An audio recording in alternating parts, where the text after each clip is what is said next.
this monastery was 700 years old, right? That really struck me. And when I asked like how it had changed or if it had changed, he said that it hadn't. And that really fascinated me. Like Buddha lived, 2,600 years ago, I think.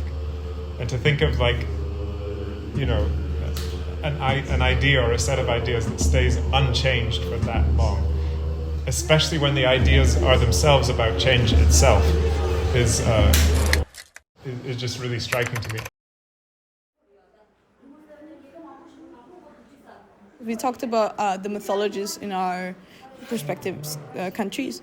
Well, we thought what would be a good way of provoking like a discussion, because of course they have their own stories. They have their own stories from where they're originally from, and we hoped to discuss things with them. But we also slightly overestimated their wanting to talk to us and their English level. When they were all going around and introducing themselves, I could see who's kind of was closer with some people and who were kind of shy and didn't really fit in. But the beauty of theater is that it just unites people like that, and I totally could see that happening. The way they were playing game, like their mentality was like to win. They take their rook and like, your tough gone, your tough killed, your horse killed, and like it ended like that. And like when someone won, they ended up doing celebrations. Also like the celebration of a football celebrity, like the Ronaldo Huey. So like it was fun. We just had the Gorshe dance, and we had not only the people teaching us the dance, but also all of these other monks who were sitting and recording and watching and laughing and enjoying. And I think it was very special, and I really felt like I was part of the place, and it was very memorable.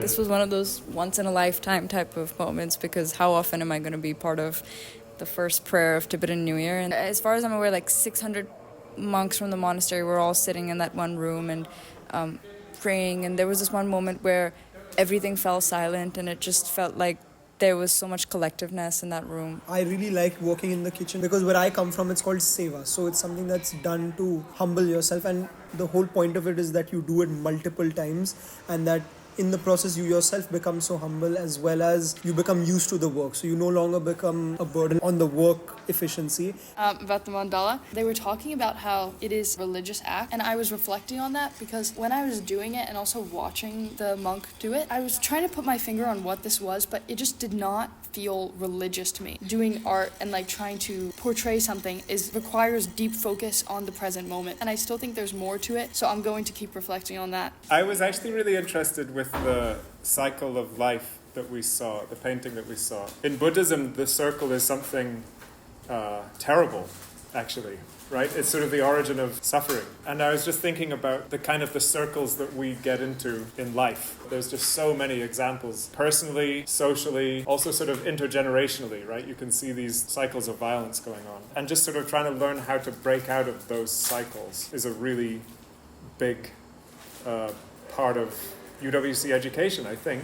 I quite like the bigger emphasis on the interconnectedness between Buddhism and science, and the fact that they are sharing their negative findings as well. What was really interesting to me as well was how eager they were also to announce that, this is still like a work in progress. I never thought that I'd be learning about science experiments that connect dream yoga and lucid dreaming together, and how this works. I think someone asked if your findings ever disprove something in Buddhism, would you disregard it? And they said yes, it hasn't happened yet that anything scientific has made them stop believing in their core beliefs like compassion and emptiness, but if it did happen, they'd be willing to consider it.